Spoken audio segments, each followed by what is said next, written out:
अपने ही परिवार से मिलने को वो कतराते थे, आपके हमारे परिवार को वो बचाने में जुटे थे।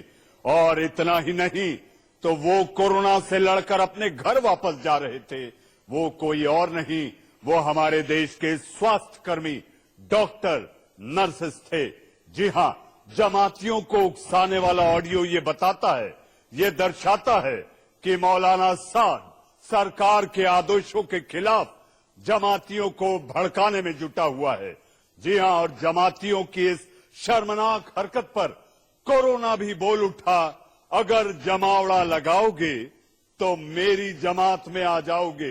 नमस्कार, मैं हूं मनीष अवस्थी और लेकर आया हूं आपका सबसे पसंदीदा डिबेट शो देश का सवाल।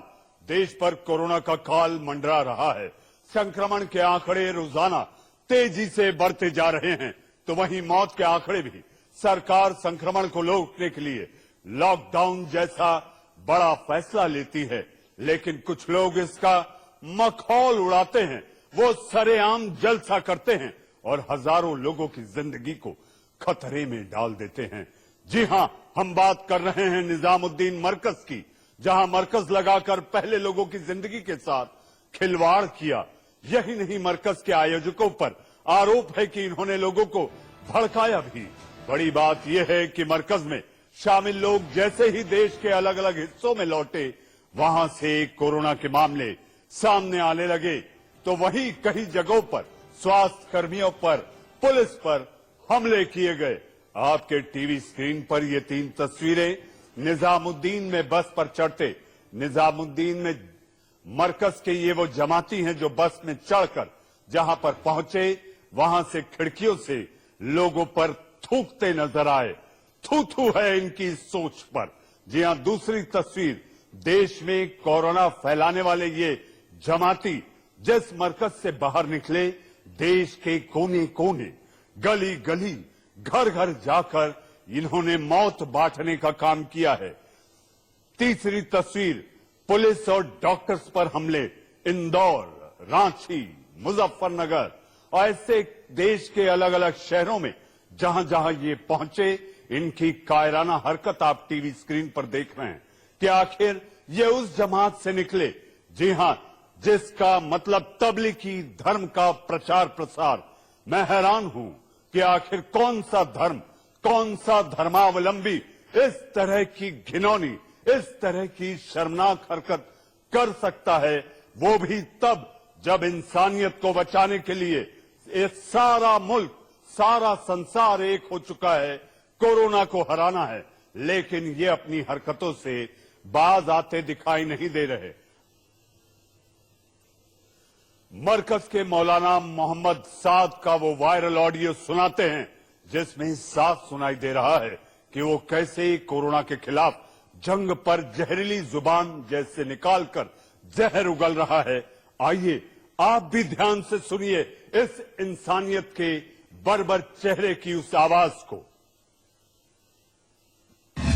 हालांकि अल्लाह ताला का दस्तूर है ये, और नबी की सुन्नत है ये, और साहब इकराम का मामूल है ये, और खुलाफा राशिदीन का तरीका है ये कि जिस तरह का भी कोई अजाब आए, तुम्हें दौड़ना चाहिए मस्जिदों की तरफ।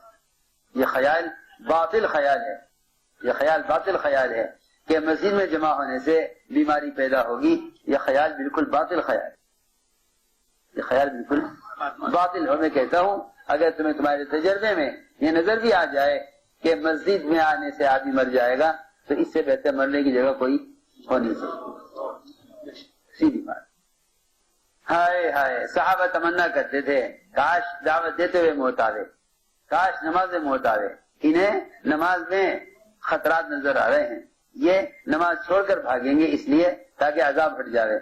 अल्लाह अजाब लाए नमाज छोड़ने की वजह से, ये अजाब हटाएंगे मस्जिदों को छोड़ने की वजह से। सोचे तो सही, कैसी उल्टी सोच है।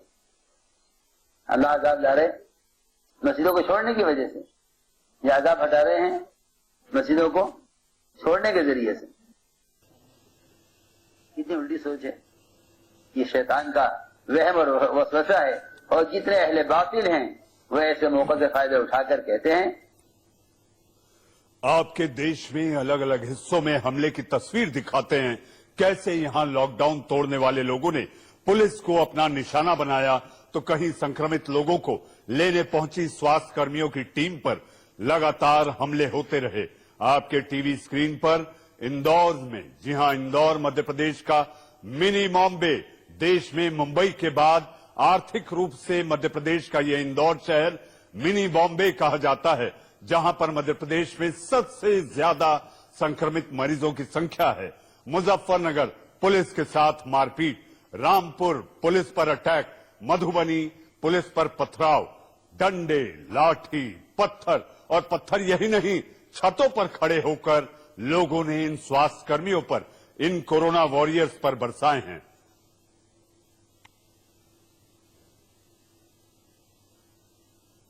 सिर्फ ऐसा ही नहीं कि हर जगह सरकारी मिशनरी से जुड़े लोगों को निशाना बनाया जा रहा है। पटियाला से एक अच्छी तस्वीर सामने आई, जहां सफाई कर्मियों पर लोगों ने फूलों की बारिश भी की।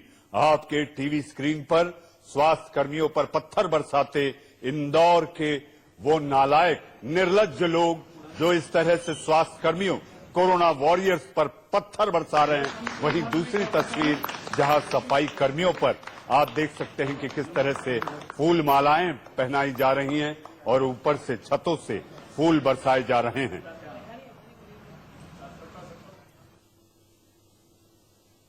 जी, इसी पर चर्चा और बहस करने के लिए मेरे साथ मेहमानों का एक खास पैनल है। जी हां, मेरे साथ आज की इस बहस में मेरे अपने सहयोगी, जो देश में होने वाले रॉन्ग पर अपनी राइट राय के साथ राह दिखाने वाले मेरे सहयोगी शहजाद पूनावाला, मेरे साथ डॉक्टर रवि मलिक, जो लगातार जब से कोरोना को लेकर देश में संघर्ष और लड़ाई चल रही है, अपनी विद्वता, अपनी जानकारियों के साथ लोगों को आगाह कर रहे हैं। लगातार अलग अलग टीवी डिबेट्स में आप रवि मलिक को देखते हैं। जागरूकता फैलाने का जो आप काम कर रहे हैं डॉक्टर साहब, आपको कोटि कोटि बधाई। बीजेपी के प्रवक्ता, तेज तर्रार युवा नेता रोहित चहल भी हमारे साथ है। जी हां, जैसा कि हमने आपको दिखाया, डॉक्टर रवि मलिक स्वास्थ्य कर्मियों पर, डॉक्टरों पर, नर्सों पर जिस तरीके से ये निर्लज्ज हरकतें सामने आ रही हैं, हमारे समाज का चेहरा, वो चेहरा जो जमातियों ने आपस में बैठकर, मुझे ऐसा लगता है कि साजिश के तहत ये तय किया कि जब भी आपको इस तरह से कोई बचाने आए तो उन पर इस तरह से हमला करे।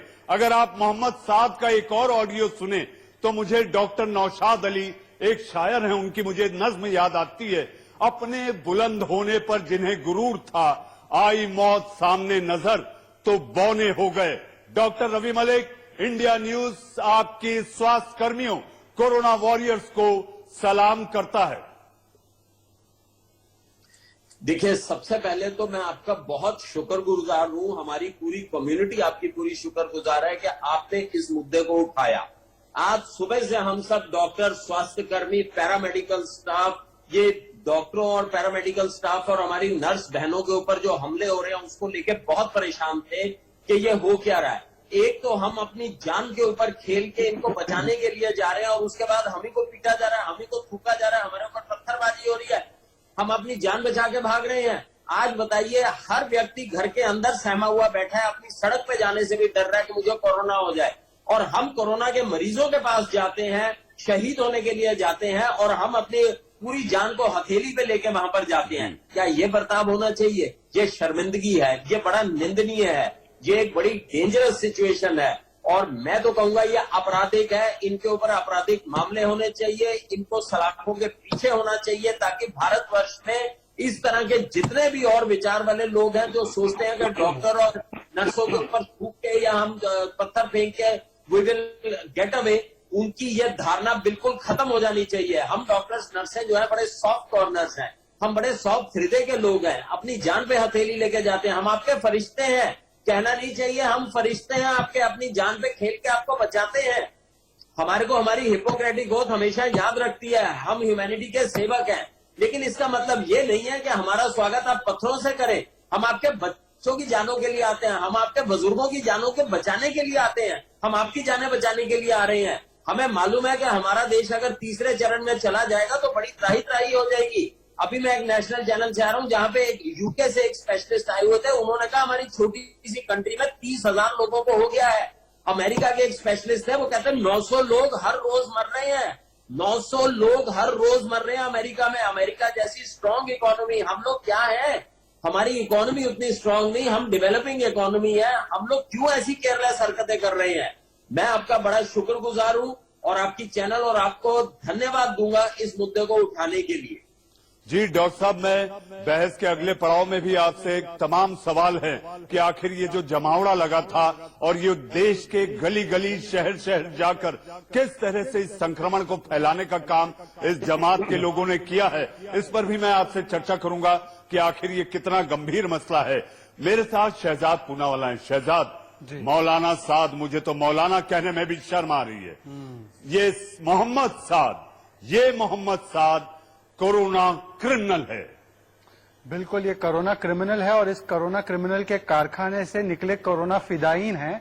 और मैं फिदायीन की एक और हरकत आपके सामने लाना चाहता हूं। ये अभी अभी दिल्ली सरकार ने एक पत्र लिखा है दिल्ली पुलिस कमिश्नर को कि कोविड-19 पेशेंट्स जो मरकज से आए हैं वो लॉ एंड ऑर्डर प्रॉब्लम और कमोशन क्रिएट कर रहे हैं हॉस्पिटल्स में। ये अभी अभी दिल्ली सरकार का लेटर आया है। इस वक्त की ताजा जानकारी है, इंडिया न्यूज पे इसको नीचे चलाया जा सकता है। और देखिए, आपके पास एक और जानकारी आ रही है, पर मैं ये आपको बता सकता हूं कि ये लेटर लिखा है दिल्ली सरकार ने दिल्ली पुलिस कमिश्नर को। अब सवाल सिर्फ इतना बनता है कि ये जो लोग हैं, जो डॉक्टर को भगवान के रूप में हम देखते हैं, ये डॉक्टर को अपने एनिमी के रूप में देखते हैं, तो अब तक ये तबलीग जमात पर फतवा जारी क्यों नहीं हो रहा, तबलीग जमात पर पाबंदी के लिए ये क्यों मौलाना सामने नहीं आ रहे। और ये हमारे साथ जुड़ भी चुके हैं मौलाना राठौड़, इनसे पूछना चाहिए आपको। जी, मैं इनसे पूछता हूं शहजाद, लेकिन मुझे ऐसा लगता है रोहित चहल ये शैतान, इंसानियत के दुश्मन को आखिर सजा कब? देखिए, मुझे लगता है कि बिल्कुल शहजाद भाई ने सही कहा। और आज जो मैं भी डॉक्टर साहब को सुन रहा था, डॉक्टर साहब का जो दर्द है और जो बात कही उन्होंने बिल्कुल सत्य कही। मैं सबसे पहले तो डॉक्टर साहब और उन पूरे देश के जितने भी डॉक्टर्स हैं और जो पैरामेडिकल के से जुड़े लोग हैं, उन सबको मेरा सलाम है। चाहे वो सफाई वाले हमारे भाई बहन हैं, चाहे वो पुलिस से जुड़े लोग हैं, सभी आज हमारी रक्षा के लिए, इस देश की रक्षा के लिए सब एकजुट होकर वहां पर लगे हैं। जिस तरीके से सेना के जो लोग होते हैं जो सरहद पे लड़ते हैं, उसी प्रकार आज जो हमारे डॉक्टर्स हैं वो इस बीमारी के खिलाफ अपनी जान को खतरे में डालकर वहां पर लड़ रहे हैं और हम सबके लिए लड़ रहे हैं। लेकिन दुर्भाग्यपूर्ण ये होता है कि जब उन्हीं की जांच के लिए जब डॉक्टर जाते हैं वहां पर उनकी जांच के लिए, तो उनके ऊपर हमला किया जाता है एक धर्म विशेष के लोगों के द्वारा। ये बड़ा दुर्भाग्य है। जिस तरीके से उनके अंदर, जिस तरीके से हमने देखा थूका जा रहा है, उनके ऊपर पत्थर मारे जा रहे हैं, उनके ऊपर हमला किया जा रहा है। सोचिए, इस घड़ी के अंदर जब हम सबको एकजुट होकर इनके साथ खड़ा होना चाहिए। देश एक तरफ लॉकडाउन के दिन तालियां बजा रहा था, थाली बजा रहा था, एक पूरा देश एकजुट होकर यूनाइट होकर खड़ा था। लेकिन कुछ मुट्ठीभर लोग हैं जो इस तरीके की चीजें कर रहे हैं, जिससे एक कहीं ना कहीं डॉक्टर्स के अंदर एक भय का माहौल खड़ा करने का प्रयास किया जा रहा है। तो शहजाद भाई ने बिल्कुल सही कहा। मैं इसको एक कोरोना जिहाद कहूंगा, क्योंकि ये आज हो क्यों रहा है। जो मौलाना का ऑडियो हम लोगों ने सुना, जो मौलाना, मैंने कल भी आपके शो में कहा था, परसों भी, एक तो कोरोना वायरस देश के अंदर है, दूसरा मौलाना वायरस आज इस देश के अंदर है। तो मौलाना वायरस ज्यादा खतरनाक है, क्योंकि कहीं ना कहीं एक आंकड़ा जो अगर आप देखें तो 21% जो देश के अंदर अगर 2000 के करीब मामले हैं, तो उसमें 450 मामले जो जमात से निकले हुए निजामुद्दीन से, वो 450 मामले हैं, 21%। और जो मृत्यु हुई है उनमें से 32%। रोहित, मैं आपके पास आऊंगा। इंदौर इस समय देश के सबसे सुंदर और स्वस्थ और स्वच्छ शहरों में आता है। वहां पर आखिर गंदगी कौन फैला रहा है, इसकी भी तस्वीर मैं दिखाऊंगा। मेरे साथ सकी अहमद खान साहब मेरे साथ मौजूद हैं। सकी साहब, आखिर महामारी के जांच, महामारी से बचाव के लिए ये जमातियों को परहेज कैसा? ये मोहम्मद साद जो कि डॉक्टरों की सलाह पर आइसोलेशन और क्वारंटाइन में जाने की बात कह रहा है और दूसरों को मना करना है, दूसरों से कह रहा है कि आप मस्जिदों में जाएं, नमाज पढ़ें, वहां पर आपको कोई खतरा नहीं है, आपके खिलाफ साजिश हो रही है। कौन सा धर्म, कौन सा इस्लाम ये सिखाता है कि आखिर लोगों पर थूका जाए? इंसानियत की ये दुश्मन के साथ क्या सलूक होना चाहिए? सकी खान राठौर साहब, आपको कोई खतरा नहीं है, आपके खिलाफ साजिश हो रही है। कौन सा धर्म, कौन सा इस्लाम ये सिखाता है कि आखिर लोगों पर थूका जाए, इंसानियत की ये दुश्मन के साथ क्या सलूक होना चाहिए? सकी खान राठौर साहब। मैं पहले भी ये बता चुका हूँ कि पहले ये के अखलाक के इस्लाम के बिल्कुल बरक्स खिलाफ है ये पर मारना। जो लोग आपकी सहायता के लिए खड़े हैं, आपकी जानवर के लिए आपको बचाना चाहते हैं, न्याय होना चाहिए, न्याय नहीं होना चाहिए। और दूसरी बात ये है कि जान बचाना फर्ज है। जान बचेगी तभी आप नमाज भी पढ़ेंगे, जान बचेगी तभी आप तभी आप सारे काम अंजाम दे पाए। अगर एक वायरस ऐसा फैला हुआ है, वायरस से दुष्कर्म का शिकार है, तो छुए बगैर भी करीब के चिपक जाता है, आ जाता है, दूसरे में शामिल हो जाता है। उससे बचने के लिए अगर एक तरफ अलग अलग नमाज पढ़नी है तो इसमें मेरे इस्लामी तरीके पर कोई कराहियत नहीं है और पालन करना चाहिए। इस पूरा एक तरफ है ये जा रहा है ना हो। इसमें कई सारी गलतियां जो है तबलीगी जमात ने तो पहले कहा था कि ऐसी जमातों पर जो दुश्मन भी है और इस्लाम दुश्मन भी है। तबलीगी जमात का सूफीज़्म से कोई ताल्लुक नहीं है, ना ही नहीं। अगर ये कह रहे हैं मौलाना मैं आपके पास ही आ रहा था कि ये जो तस्वीरें दिखा रही हैं, आखिर इनके बचाव के लिए, इनकी जान के लिए ये एटम बम बने घूम रहे हैं। आखिर क्वारंटाइन की बात होती है, इनके जांच की बात होती है, तो कौन सा इस्लाम का ऐसा आयत ये कहती है कि आप इस तरह से लोगों पर थूके जो इंसानियत का पाठ पढ़ाने आ रहे हैं? उल्टा बिल्कुल मैं तो करता हूँ। इस्लाम कहीं इस तरीके का कोई काज दिखाया है और काफियात को लेकर तो सकी खान साहब, मेरी आपसे इल्तिजा है, अगर आपको मेरी आवाज साफ तौर पे आ रही है, पाकिस्तान में भी इस तरह की मरकज हुई थी, वहां पर लोगों की आवाज उठी कि इस तरह की तबलीगी मरकज पर प्रतिबंध लगना चाहिए। सकी साहब, बिल्कुल लगना चाहिए, ऐसी जमातों पर बिल्कुल प्रतिबंध लगना चाहिए, पाबंदियां कर देनी चाहिए। और गवर्नमेंट को आज ही से इस मामले को लेके एकदम केस फाइल करके लोगों को बिल्कुल देखिए, ये मेरे ख्याल से सकी साहब ने अपने सुर बदल दिए। नहीं, सुर बदल दिए हैं, पर ये देखिए ना, देश के सवाल में आकर ये सारे लोग सुर बदलते हैं, पर जब मौका होता है राजनीतिक आकाओं को खुश करने का, तब वहां पर जाकर दूसरा स्टैंड सकी लेते हैं। साहब, शहजाद जी, मैं आपको वो तस्वीर दिखाना चाहता हूं जिससे इन लोगों को परहेज है, इन जमातियों को परहेज है कि क्वारंटाइन में नहीं जाएंगे। जब पुलिस छापा मार रही थी मरकज पर, तो मेरी जानकारी, मेरी पुलिस अधिकारियों से बात हुई, उसके मुताबिक 100-150 लोग हमाम में जाकर छुप गए, जिसे हिंदी में वॉशरूम बाथरूम कहते हैं, वहां जाकर छुपे रहे। आखिर क्वारंटाइन में जाने से ये क्यों बच रहे थे? इनके बर्ताव ये बताते हैं कि मरकज में साजिश की बू, साजिश की आवाज जरूर उठी थी। मैं आपको दिखाता हूं उस इंदौर की तस्वीर जहां पर आइसोलेशन में स्वास्थ्य कर्मियों पर हमला हुआ। शायद ये किसी तरह की भ्रांति का ही असर है कि संक्रमित शख्स को लेने गई टीम पर हमला किया गया, लेकिन हम आपको इंदौर के क्वारंटाइन सेंटर में भर्ती एक शख्स का वीडियो दिखाते हैं जो क्वारंटाइन सेंटर का सच बता रहा है। गौर से देखिए आप, इसी इंदौर शहर में, जी हां, देश की दूसरी मुंबई, छोटी मुंबई कहा जाता है। देखिए ये वीडियो। यहाँ पर बहुत अच्छी सुविधा दे रखी है हमारे मनीष भाई कलेक्टर साहब ने हमारे को। यहाँ पर खाना भी बहुत जबरदस्त मिल रहा है, चाय नाश्ता भी अच्छा से करा रहे हैं और पंखा वंखा भी, रूम भी बहुत अच्छा, साफ सफाई वाले भी बेचारा आते जाते रहते हैं। हमारी दिल से दुआ है, प्रशासन को भी दिल से दुआ है, कलेक्टर साहब को भी दिल से दुआ है। कलेक्टर साहब बहुत अच्छा काम कर रहे हैं, प्रशासन भी बहुत अच्छा काम कर रहे हैं। और मेरी ये गुजारिश है कि मुस्लिम जो कल उन्होंने करा, बड़ा मेरे को अच्छा नहीं लगा है बिल्कुल भी। हो सब साथ दे, प्रशासन का भी साथ दो, कलेक्टर साहब का भी। ये देखिए आपके टीवी स्क्रीन पर क्वारंटाइन सेंटर की वो तस्वीर, वो वीडियो, जो ये साफ बताता है कि वहां पर कितने आलीशान इंतजाम किए गए हैं।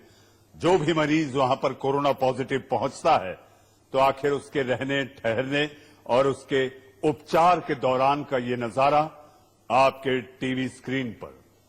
इंदौर के क्वारंटाइन सेंटर, आइसोलेशन सेंटर की ये तस्वीर। अब यह आपके टीवी स्क्रीन पर है दूसरी तस्वीर। क्वारंटाइन सेंटर से एक और आवाज सुनाते हैं, कैसे वो यहां किए गए इंतजाम को मुकम्मल बता रहे हैं। आपके टीवी स्क्रीन पर इंदौर की ये दूसरी तस्वीर। मैं दौलतगंज में रहता हूँ और हम लोग, मैं और मेरा भाई, हम लोग 4 दिन से यहाँ पर हैं। प्रशासन ने यहाँ पर बहुत अच्छी व्यवस्था करी हुई है रुकने की।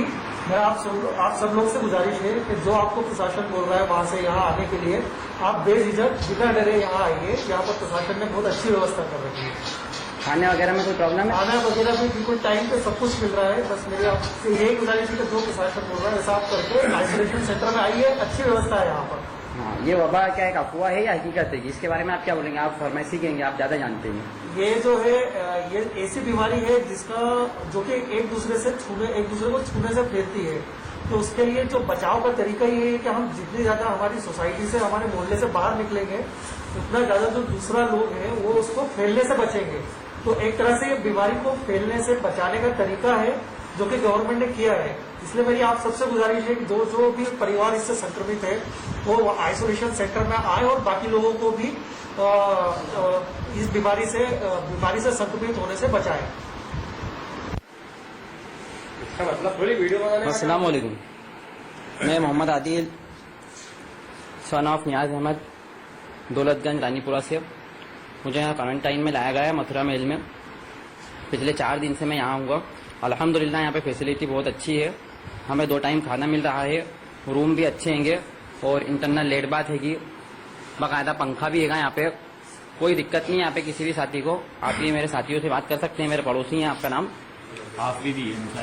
आपके पिता का नाम? आशिफ अंसारी।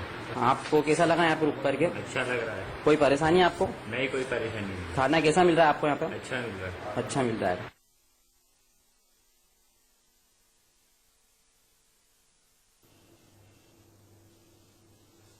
जी हाँ, यही वो तस्वीरें हैं जो इंदौर, जो कि देश का सबसे स्वच्छ शहर का इसे खिताब मिला हुआ है। यहाँ की सफाई, साफ सुथरा क्वारंटाइन सेंटर। आखिर यहाँ पर जाने से जमाती क्यों कतरा रहे हैं? जी हाँ, मेरे साथ मुफ्ती मोहम्मद जियाई साहब भी जुड़ चुके हैं। जियाई साहब, डॉक्टर को धरती पर दूसरा भगवान माना जाता है, ईश्वर कहा जाता है। जीवन मरण के इस प्रश्न में आखिर ये जमाती और कुछ लोग ऐसी दकियानूसी सोच के साथ आखिर इस लड़ाई में, महामारी की इस लड़ाई में पत्थर, लाठी, डंडे और रॉड बरसा रहे हैं। महामारी से बचाव के लिए इलाज से क्यों कतरा रहे हैं? जी साहब। मनीष भाई, बहुत शर्मनाक बात है। बहुत दर्द, बहुत दुख हो रहा है ये कहते हुए कि ऐसे लोग की हत्या कर रहे हैं। गैर अखलाकी है, गैर शरई है। जो शरीर दिखाई देते हैं क्या वो काम कर सकते? ऐसा क्या कुरान हदीस इस तरीके की बात बताते हैं कि कुरान हदीस कोई ऐसा है कि किसी के साथ बदसलूकी पेश आओ? लोग जिस तरीके की बात करते हैं ये बहुत निंदनीय है। एक बात और के माध्यम से पूरे दुनिया को, पूरे मुल्क को बताना चाहता हूँ कि आपके मोबाइल में कितने नंबर हैं, सारे नंबर पर कॉल लगा। जी साहब, मैं चाहूंगा बने रहें। अब मुझे एक छोटा सा ब्रेक लेना है। जी हाँ, कोरोना वायरस को कहीं हथियार बनाकर देश में तबाही फैलाने का प्लान तो नहीं था इस मरकज का। इस पर हम चर्चा करेंगे एक छोटे से ब्रेक के बाद। आप कहीं मत जाइएगा।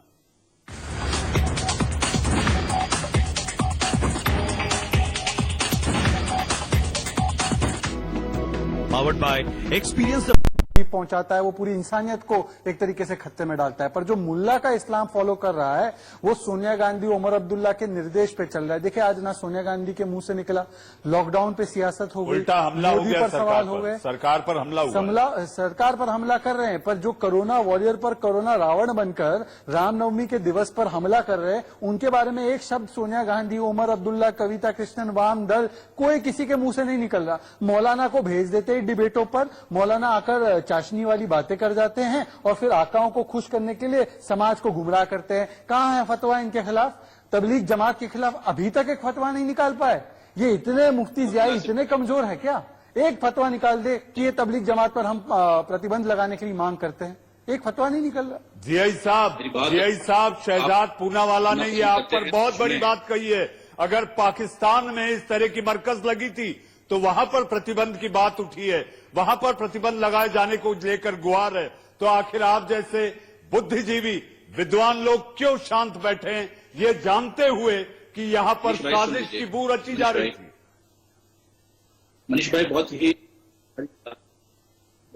भाई इस तरीके से जो बात कर रहे हैं इस बात पर गौर करना चाहिए, बात को वॉच कर रहे हैं कौन लोग इसमें लिप्त हैं और कैसे लोगों के साथ इनके ताल्लुकात हैं, उस पर वो अमल करेंगी और एजेंसी इसको भी अंजाम तक पहुंचाएंगी। लेकिन बात जहां तक है कि वो सात कांदलवी ने जिस तरीके से लोगों को गुमराह किया है, लोगों को भटकाया है, लोगों को राह रास्त से दूर किया है और इंडियन पिनल कोड के तहत उसके ऊपर में कानूनी कार्रवाई होनी चाहिए। मैं इसकी मांग आपके चैनल के माध्यम से बार बार कर रहा हूं।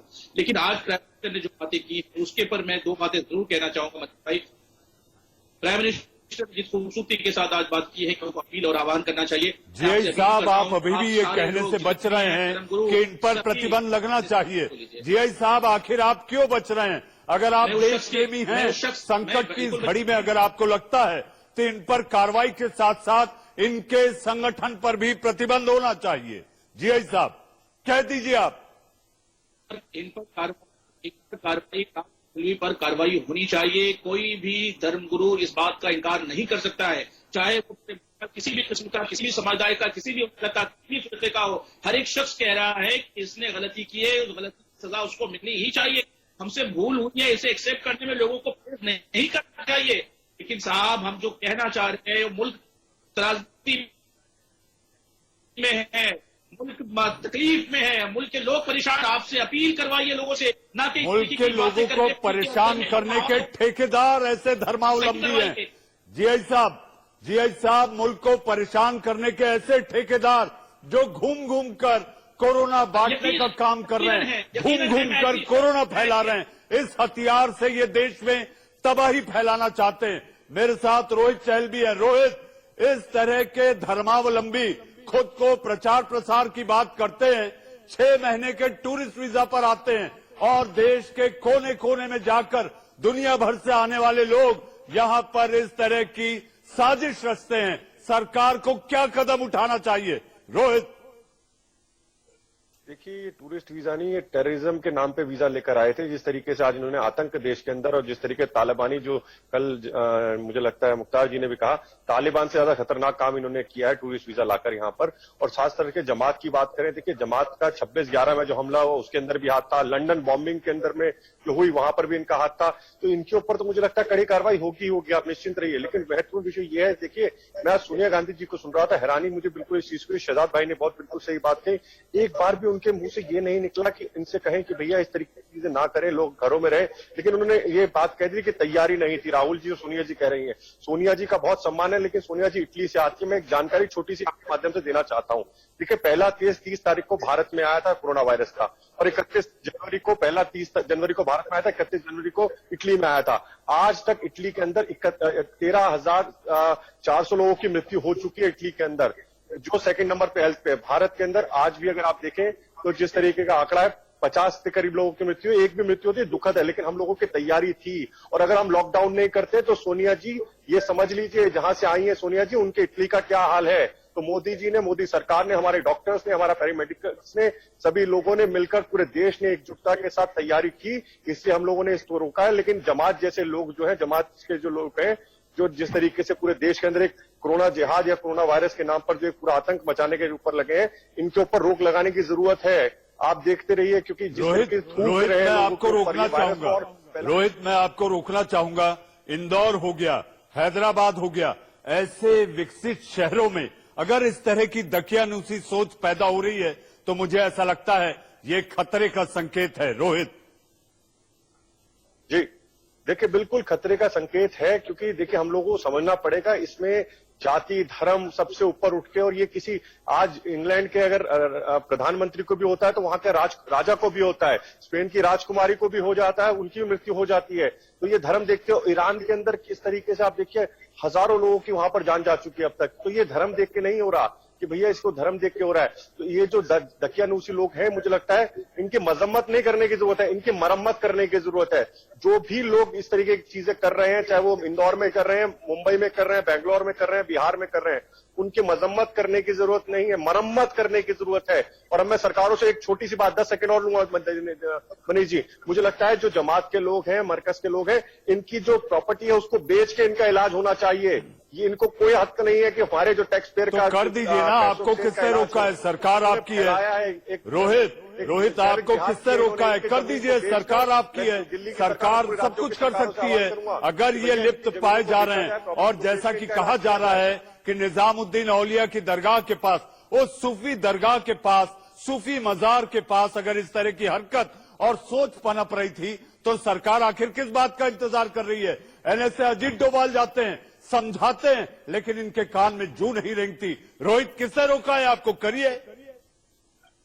देखिए, सरकार ने तो कार्रवाई की, आपके सामने वीडियो भी आया 23 तारीख का, जिस तरीके से झूठ का एक पूरा प्रोपेगेंडा चला रहे थे। 23 तारीख को एसएचओ साहब का वीडियो आया। एसएचओ साहब ने भी कहा था कि शाहीन बाग के साथ अगर दिल्ली की सरकार जाके खड़ी हो जाती है, अगर कार्रवाई वहां पे की जाती है, तो मुख्यमंत्री उप मुख्यमंत्री कहते हैं हम शाहीन बाग के साथ हैं। और सोचिए, जहां पर 3000 लोग इकट्ठे हों और एक जगह पे इकट्ठे हों और पुलिस जाके वहां पर कुछ भी बल का प्रयोग करती है, तो सोचिए कितना बड़ा वहां पे नुकसान हो सकता था। तो पुलिस ने समझदारी करते हुए 23 तारीख को भी उनको बुलाया, एसएचओ ने सामने बिठाकर, सबका वीडियो भी सामने आया, उनको समझाया। रोहित देखते हैं आखिर सरकार कितने जल्दी इन पर वो कार्रवाई करती है जिसका विचार अभी आपने साझा किया। जी हाँ, हमारे साथ यासिर जिलानी साहब भी जुड़ चुके हैं। यासिर जिलानी हैं, डॉक्टर रवि मलिक हैं। डॉक्टर मलिक के पास मैं जाऊंगा, जिलानी साहब आपके पास मैं आता हूं। डॉक्टर रवि मलिक, जिस तरह से जमात से ये संक्रमण निकला सारे देश में, आप ये समझिए कि कम से कम भारत के 23 राज्यों को मुसीबत में डाला है। डॉक्टर रवि मलिक, ये कितना बड़ा एटम बॉम्ब हो सकता है जिस तरह से इन्होंने फैलाव किया है? डॉक्टर मलिक।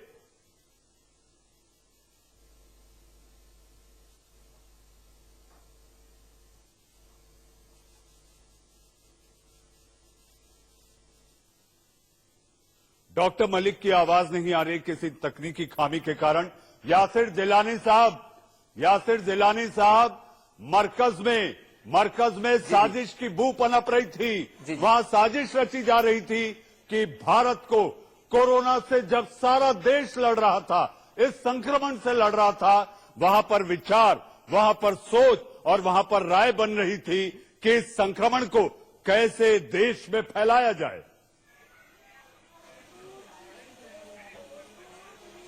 देखिए सुमित जी, आप जो बात कह रहे हैं, पूरा हिंदुस्तान इस वक्त तबलीग की जमात का जो मरकज है और उसके जो मौलाना हैं साथ, उनसे सवाल कर रहा है। जब उनका ऑडियो वायरल हो जाता है, उस ऑडियो में वो कहते हैं कि अगर मौत मस्जिद में आए तो इससे बेहतर और क्या होगा। तो मुझे लगता है कि ये समाज के अंदर जो गिरती हुई प्रकाष्ठा का सबसे बड़ा उदाहरण यही हो सकता है। ये आप उस सोच को आप अंदाजा लगाइए कि पूरे दुनिया में आप समझ सकते हैं कि इस वक्त पूरा का पूरा जो दुनिया है, चाहे वो आज अभी आपके साथ मैं चैनल पे बैठा हूं और मेरे पास ब्रेकिंग खबर ये है कि मक्का मदीना के अंदर कर्फ्यू लग गया है। वहां लॉकडाउन पहले से है। मक्का में, मदीना शरीफ में, हरमैन शरीफ में, जहां से इस्लाम का, मुझे लगता है जहां इस्लाम की शुरुआत हुई, जहां से इस्लाम पूरे दुनिया को मिला। और फिर मेरा एक बहुत ही बुनियादी सवाल है मौलाना साद से या हिंदुस्तान के लोग जो मौलाना साद को इस वक्त सपोर्ट कर रहे हैं, कि अगर आप बताएंगे कि जो जमात मलेशिया, जो जमात थाईलैंड और जो जमात इंडोनेशिया से आई हुई थी विदेश से, जहां संक्रमण का बहुत जबरदस्त रेट हाई है, हालत खराब है, क्या वो, मेरा थोड़ा सवाल अलग है, आप ये समझने की कोशिश कीजिएगा, क्या थाईलैंड का मुसलमान भारत के 20 करोड़ मुसलमान को इस्लाम बताएगा? ये आप उन लोगों से सवाल करिए जो मौलाना साद को सपोर्ट कर रहे हैं। और उसी मरकज से 200 कदमों की दूरी पे जो दरगाह शरीफ है, हजरत निजामुद्दीन औलिया जो दिल्ली के बादशाह कहे जाते हैं, सूफी संतों में, उनके यहाँ उसी दिन लॉकडाउन कर दिया गया था। इस दौर में जब कोरोना वायरस से सारा देश, सारा संसार लड़ रहा है, इस बीच मशहूर शायर राहत इंदौरी साहब क्या कहते हैं, आइए हम आपको सुनवाते हैं। हाफिज हैं, आपके साथी थे, आपके मुआविन थे, आपकी हालत, आपकी तबीयत देखने आए थे। उनके साथ जो आपने सलूक किया, पूरा हिंदुस्तान हैरत में है कि ये इंदौर शहर जो इतना महज़्ज़ब, इतना पढ़ा लिखा, इतना तमीज़ों वाला, इस शहर को क्या हो गया, किसकी नजर लग गई? किन अफवाहों में आप लोग गिर गए। खुदा के लिए सोच समझकर कदम उठाएं। वो लोग जो आपके पास आ रहे हैं, आपकी मदद के लिए आ रहे हैं, डॉक्टर्स, हेल्थ ऑफिसर्स, पुलिस, ये सब हमारे मददगार हैं। इनकी मदद आप अगर करेंगे तो वक्त कल हमारी मदद करेगा। शुक्रिया। जी हां, राहत हिंदौरी साहब, आप गैरत की बात कर रहे थे। राहत साहब, काश कि ये धर्मावलंबी होते तो मुझे ऐसा लगता है ये बेगैरती नहीं करते। यासिर जिलानी साहब, आपने राहत इंदौरी साहब को सुना। यासिर साहब।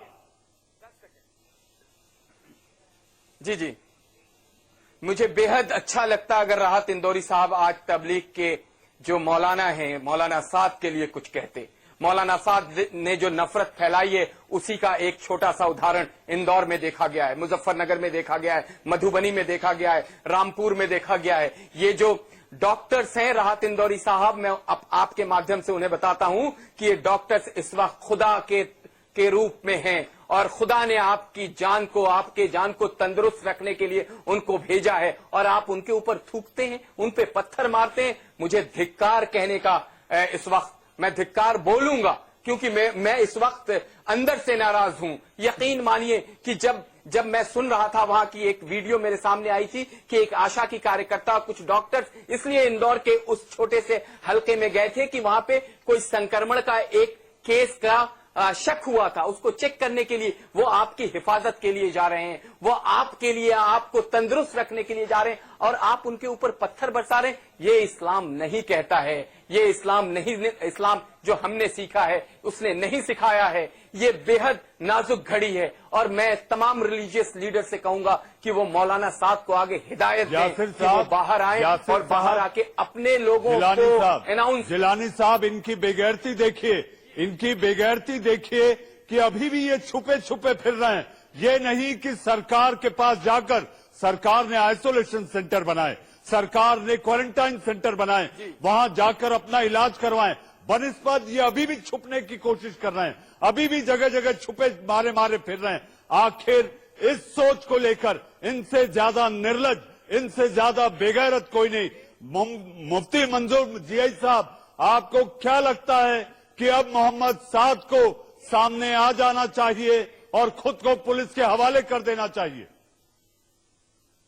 मैं बार बार कह रहा हूं कि फौरी तौर पर साद कांदलवी को सामने आना चाहिए और लोग सामने पेश होकर के उन्हें बताना चाहिए कि उनसे हुई, उसे माफी मांगनी चाहिए, देश से माफी मांगनी, उन लोगों से, कोरोना वायरस से होता है, माफी मांगनी चाहिए उन मरीजों से, जो माफी मांगना चाहिए उन लोग से जिनके लोग इस मरीज से मुब्तला होकर के इस दुनिया से जा चुके हैं। मांगना चाहिए मुल्क के तमाम बाशिंदों से जिनकी वजह से पूरे मुल्क में कोरोना फैल रहा है और ऐसे लोगों को फौरन आना चाहिए। मैं एक बात के माध्यम से बात कहने की कोशिश कर रहा हूँ, वो ये है कि ये फोन लगाइए उन तमाम अपने कॉन्टैक्ट डिटेल्स नंबर और पूछिए कहाँ है मिस्टर साद कांदलवी, कहाँ है वो, निकले अपने कोने से, निकले अपने रूम से, निकले अपने आइसोलेशन सेंटर से, जो अपने आप में कह रहे हैं मैं आइसोलेट कर लिया हूं मैं खुद को।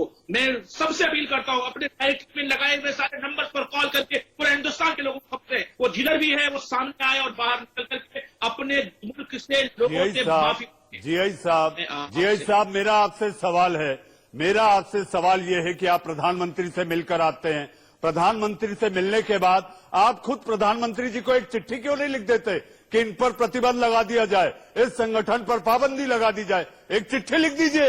अगर आप इतने बड़े देशभक्त हैं, आप ये मानते हैं कि इस कोरोना के खिलाफ जो यज्ञ चल रहा है इसमें सबकी आहुति चाहिए, ये आपका, ये मेरा दायित्व है, तो आप एक चिट्ठी लिख दीजिए प्रधानमंत्री को। के बाद इतना सेटिस्फाइड हूं कि प्रधानमंत्री ने जो स्टेप लिए हैं हमारी हिफाजत के लिए, अपने मुल्क के लोगों की हिफाजत के लिए, बहुत ही सराहनीय है और बहुत ही खूबसूरत स्टेप उन्होंने लिया है। हमारी आहुति चाहिए, ये आपका, ये मेरा दायित्व है, तो आप एक चिट्ठी लिख दीजिए प्रधानमंत्री को।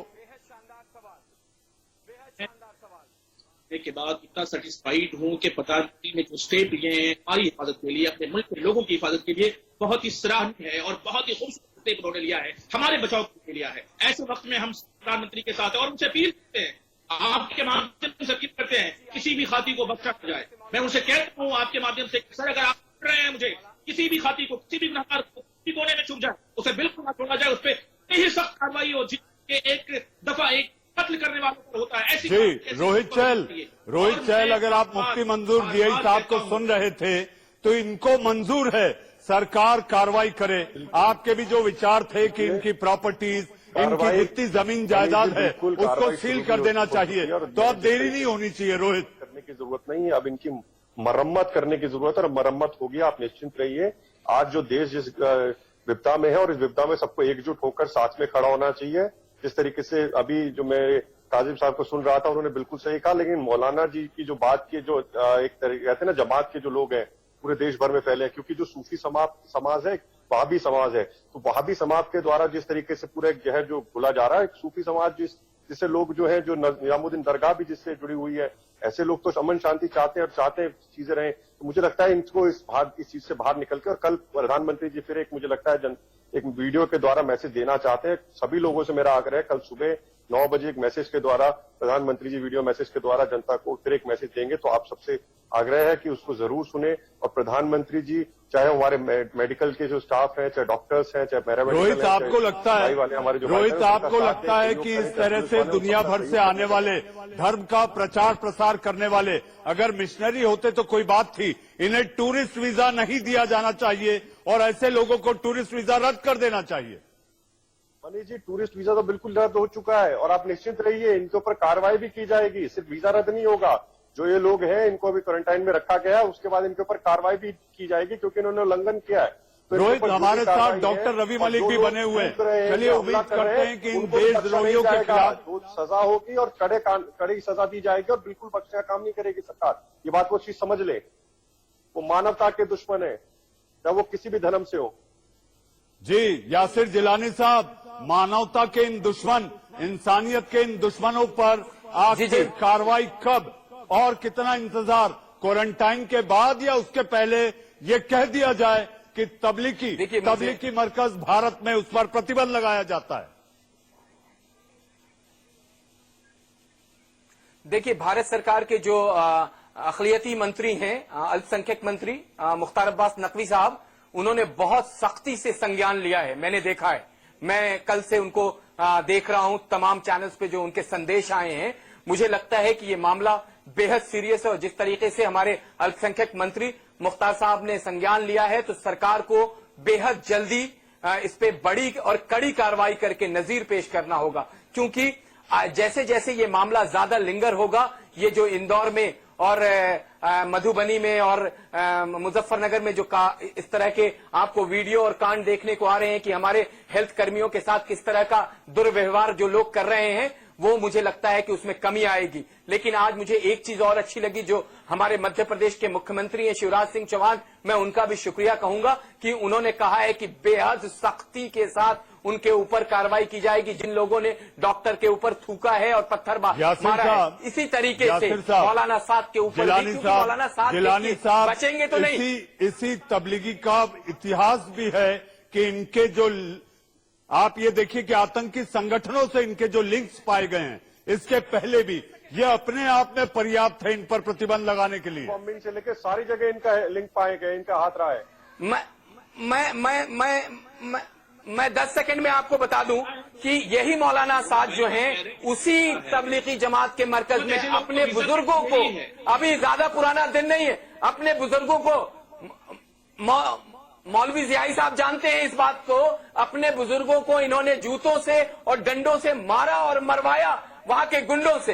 तो आप इस तरह के जो वर्चस्व कायम अपना रखने वाले अगर कोई एक इंडिविजुअल इंसान है, उसके साथ कैसे हिंदुस्तान खड़ा हो सकता है? मुझे बेहद हैरानी हो रही है। जितनी जल्दी कार्रवाई हो उनपे, मुझे लगता है कि एक जीआई साहब आप कुछ कहना चाह रहे हैं, आप कहें। जीआई साहब, मंजूर साहब।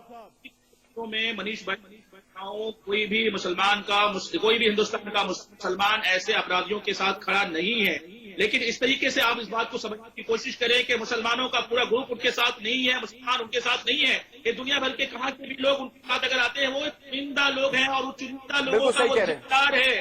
और रोहित आप अपनी बात रखें, जल्दी मुझे बहस खत्म करनी है। रोहित भाई जो बार बार कह रहे हैं, बिल्कुल बहुत सही बात कही उन्होंने, जो हमारे आतंकवादियों को वीजा दे रही है। रोहित आप अपनी बात पूरी करें, मुझे बहस खत्म करनी है। बिल्कुल सही बात कही कि देखिए कुछ जो लोग हैं, जैसे इंदौर में अगर 100 लोग 500 लोग रहते हैं, अगर 100 लोगों में से उन्होंने जो पत्थर मारे सब कुछ मारे, लेकिन 400 लोग वहां पे जो मुस्लिम समाज के और भी थे और वो शांति से बैठ के देखते रहे, वो भी कहीं ना कहीं दोषी है। तो बाकी मुस्लिम समाज के लोगों को सामने निकल के आना पड़ेगा। और ऐसे लोग पत्थर मार रहे हैं, रोहित, उम्मीद करते हैं कि कल प्रधानमंत्री का सुबह जो संदेश होगा आखिर उस पे सबकी नजरें होंगी। जी हां, हम आपसे ये कहना चाहते हैं कि संकट के इस दौर में जो सहयोग ना करे वो देश प्रेमी कैसे हो सकता है। और ये क्यों न कहा जाए कि जो संकट के इस दौर में देश प्रेमी नहीं, तो आखिर उसे गद्दारी का शक, उस पर गद्दारी का शक कैसे न किया जाए। देश का सवाल में आप लोग जुड़े, आप सभी का बहुत बहुत धन्यवाद। दिन भर की खबरों को लेकर आएंगे मेरे सहयोगी रोहित पुनेठा, जिसमें होंगे कोरोना समाचार और कोरोना अपडेट एक छोटे से ब्रेक के बाद।